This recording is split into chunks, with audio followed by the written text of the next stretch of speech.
तो क्या कोई ऐसा दाव हो सकता है कि बीजेपी शायद सवर्ण साधने के लिए और जेडीयू में ललन सिंह का कद देखते हो उनको साधने के लिए आज से? देखिए, ये आप नोट कर लीजिए, जो भी जी। समझदार लोग जो राजनीति को बिहार के समझते हैं वो ये जानते हैं, तो वो एक नाम कहीं ना कहीं चला जरूर है। बिहार की राजनीति इस वक्त एक पॉलिटिकल पजल कॉन्टेस्ट बन चुकी है। सवाल सिर्फ एक है कि कौन बनेगा मुख्यमंत्री, लेकिन जवाब वो अभी फिलहाल किसी के पास नहीं है। ड्राइंग रूम से लेकर चौक चौराहे तक हर जगह सिर्फ एक ही चर्चा है कि क्या सम्राट चौधरी अगले सीएम बन पाएंगे या फिर बीजेपी एक बार फिर से सबको चौंका देगी। क्योंकि बीजेपी का इतिहास कहता है जहां सबको जवाब पता होता है वहीं असली जवाब बदल दिया जाता है। और इसी सस्पेंस के बीच नीतीश कुमार की समृद्धि यात्रा खत्म हो चुकी है। विदाई के संकेत भी मिल रहे हैं, लेकिन सत्ता का खेल अभी भी अधूरा है। तो आखिर इस बिहार की सियासी पहेली का हल क्या है? इसी सवाल का जवाब जानने के लिए आज हमसे बात कर रहे हैं द हिंदी टॉप के फाउंडर सैयद तारिक अहमद, जो फिलहाल बिहार में ही हैं और इस पूरे राजनीतिक समीकरण को करीब से देख रहे हैं। नमस्कार सर। नमस्कार विनीत, कैसे हैं आप? बढ़िया सर।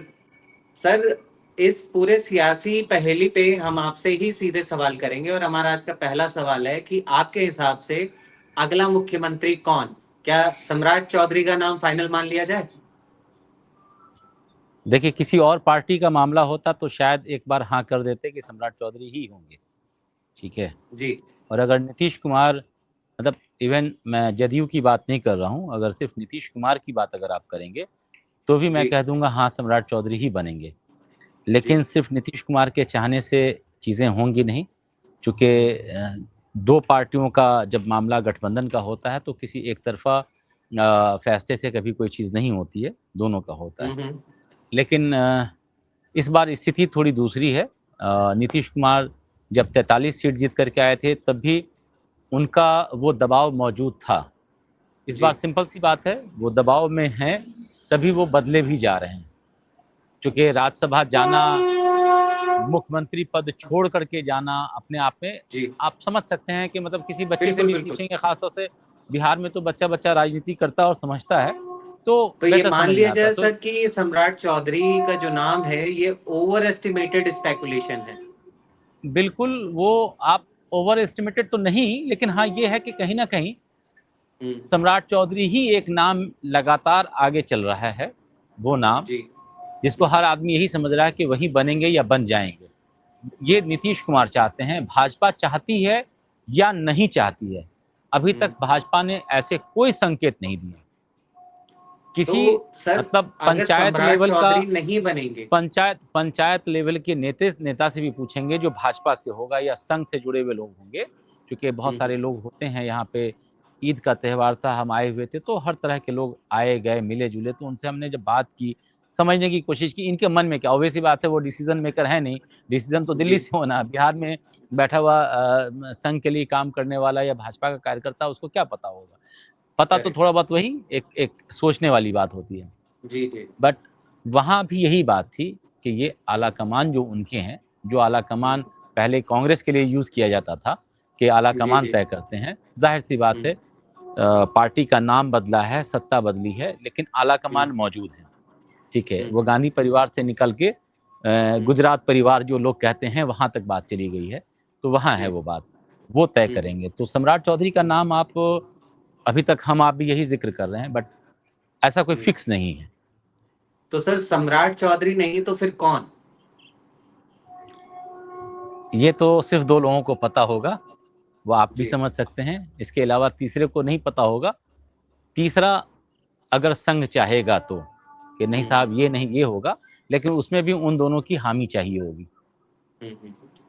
लेकिन फिर भी सर, बीजेपी का जो अब तक का पैटर्न रहा है, हरियाणा हो, आपका मध्य प्रदेश हो, उसको देखते हुए आपको क्या लगता है कि मतलब कुछ तो चर्चा होगी, कुछ नामों पे कुछ तो बात हो रही होगी?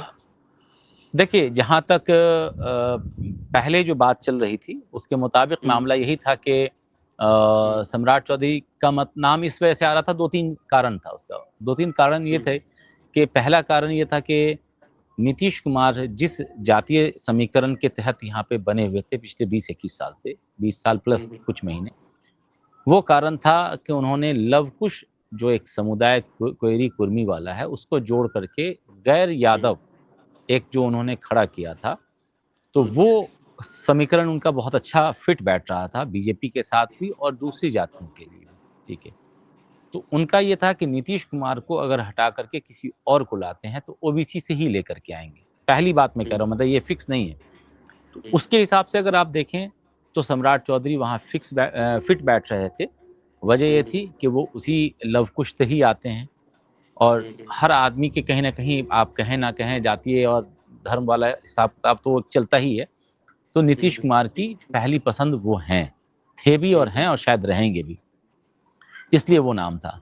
लेकिन संघ ये चाहता है, क्योंकि पहली बार बिहार में कोई बीजेपी का मुख्यमंत्री आने की तैयारी में है, आया नहीं है इसलिए कुछ भी हो सकता है, सत्ता है और राजनीति है तो कुछ भी बात बदल सकती है।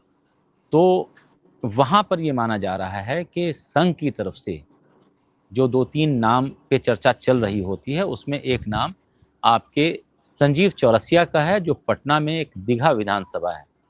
ठीक है, अगर पसंद नापसंद पे बात करेंगे, जो मेरे पास सूत्रों के हवाले से खबर है, और जिस दिन से पहले चर्चा चली थी वो नाम भी टीवी पे चलाया गया था, फिर वो टीवी से हटाया भी गया। हम लोग जो जानते हैं, कई लोग फ़ोन इधर-उधर हो रहा था कि साहब इनका नाम हटा दो, फलाँ कर लो, ये कर लो। ठीक है, तो वो संजीव चौरसिया हैं। तो संजीव चौरसिया एक नाम है, दूसरा नाम रमा निषाद हैं, जो मुज़फ़्फ़रपुर की तरफ से आती हैं। तो पिछड़ा, अति पिछड़ा वाला मामला कहीं न कहीं संघ के दिमाग में है, और दूसरी वजह संघ के दिमाग में और भाजपा में भी है।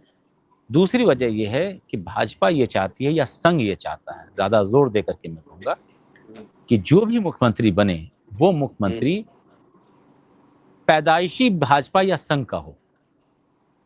आप मेरी बात पे गौर कीजिएगा। बिल्कुल, मैं मतलब अपने जो यूथ विंग वाला जो कैडर है भाई, उनका एबीवीपी से आने का। सम्राट चौधरी के पिताजी हमेशा समाजवादी विचारधारा के साथ रहे। जी। सम्राट चौधरी जब राजनीति में आए तो वो आरजेडी और जेडीयू होते हुए बीजेपी में आए।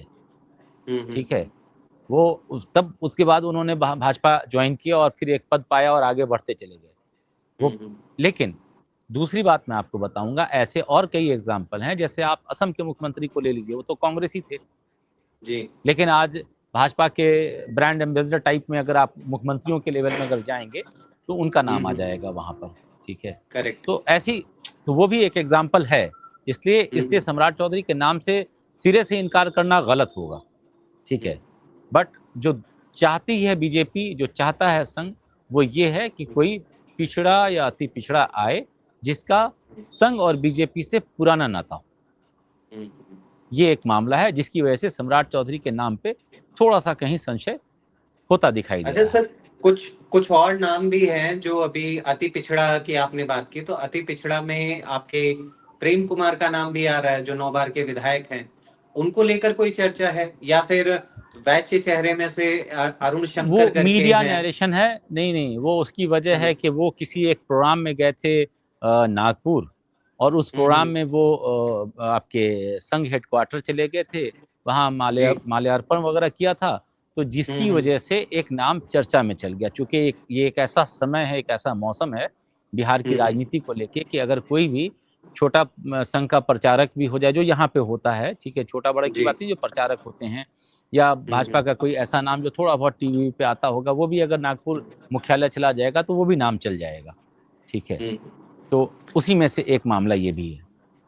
अच्छा सर, इस बीच विपक्ष ने एक चाल चली थी ललन सिंह का नाम लेकर, कि आप ललन सिंह को सीएम पद क्यों नहीं देते हैं। और फिलहाल अभी जिस तरह से बीजेपी को अगर नेशनल लेवल पे देखें, तो लगातार ये सवर्ण के मुद्दे पे लगातार घेरी जा रही है।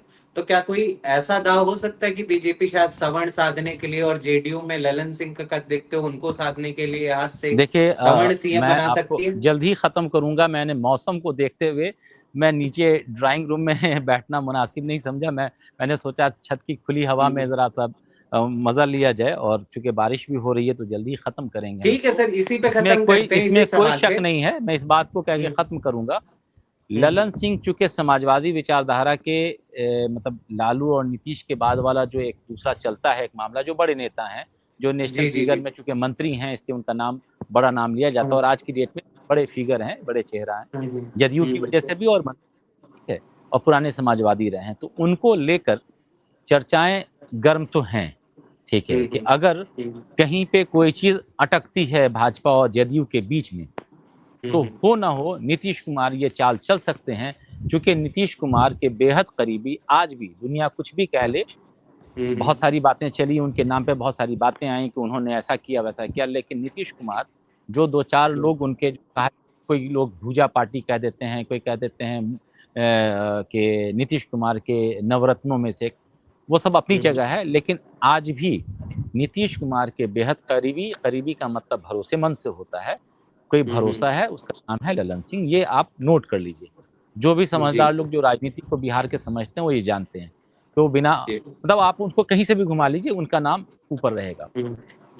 तो एडमिनिस्ट्रेशन और बिहार के विकास को दूसरे तरीके का रंग देने की बात, ऐसी ऐसी जो नैरेशन चलाया जाता है मीडिया के अंदर में कि ये कौन कर सकता है, ठीक है, उसके लिहाज से अगर देखेंगे तो वो एक नाम कहीं ना कहीं चला जरूर है, और सारे डिजिटल मीडिया और टीवी मीडिया के ऊपर में, इलेक्ट्रॉनिक मीडिया पे पिछले एक हफ्ते के अंदर में एकाएक ये नाम आगे आया है, ठीक है, तो बात कुछ ना कुछ तो है, ठीक है, मतलब मैं इस बात से इनकार नहीं कर सकता हूँ, भली वो किसी तरीके का नैरेशन तैयार करने के लिए किया गया हो, वट एवर रीजन कुछ भी हो सकता है, लेकिन वो एक नाम सामने आया है कि ललन सिंह भी शायद एक कैंडिडेट हो सकते हैं। अगर ये हो कि भाई ओबीसी पिछड़ा, अति पिछड़ा और ये वो की बात छोड़िए, एक बार 30-35 साल के बाद, क्योंकि जगन्नाथ मिश्रा के बाद से अभी तक कोई दूसरे नहीं बने, जगन्नाथ मिश्रा के बाद लालू, राबड़ी, फिर नीतीश, 35 सालों के से कोई सवर्ण नहीं आया है। तो अगर ऐसा होता है और बीजेपी और जदयू के गठबंधन का होता है, नीतीश का सबसे मजबूत चेहरा माना जाता है, सिर्फ नीतीश का मजबूत चेहरा नहीं कि नीतीश की पसंद, अगर आज आप दूसरे पैटर्न पे जाकर के देखेंगे तो आप मालूम कीजिएगा, आप पूरा सोशल मीडिया खंगाल लीजिए, पिछले जब जब से ये सरकार का मामला वापस आया और ये सरकार नहीं बनी है, 24 वाली जो सरकार आई है, तब से प्रधानमंत्री मोदी के भी बेहद करीबी नेताओं में अगर भाजपा के बाद कोई अगर नाम आ रहा है तो ललन सिंह का नाम है। तो इस नाम पे भाजपा भी दांव खेल सकती है और विपक्ष को चुप करा सकती है, और नीतीश कुमार के लिए तो फिर वो बल्ले बल्ले जैसी बात हो जाएगी। ठीक है, तो फिलहाल ये थी हमारी एक खास बातचीत, जहां हमने ये जानने की कोशिश की कि बिहार में ये जो सियासी हलचल चल रही है इसका क्या जवाब हो सकता है। हालांकि सियासी पहेली का जवाब अभी भी अधूरा है, लेकिन सवाल यही है अभी भी कि क्या सम्राट चौधरी अगले मुख्यमंत्री बनेंगे या बीजेपी फिर से एक बार सभी को चौंका देगी। कमेंट में बताइए आप इस बारे में क्या सोचते हैं, और ऐसी ही वीडियोस को देखते रहने के लिए आप हमारे चैनल द हिंदी टॉप को सब्सक्राइब कर सकते हैं। इसके साथ ही आप हमें फेसबुक, इंस्टाग्राम और ट्विटर पर भी फॉलो कर सकते हैं।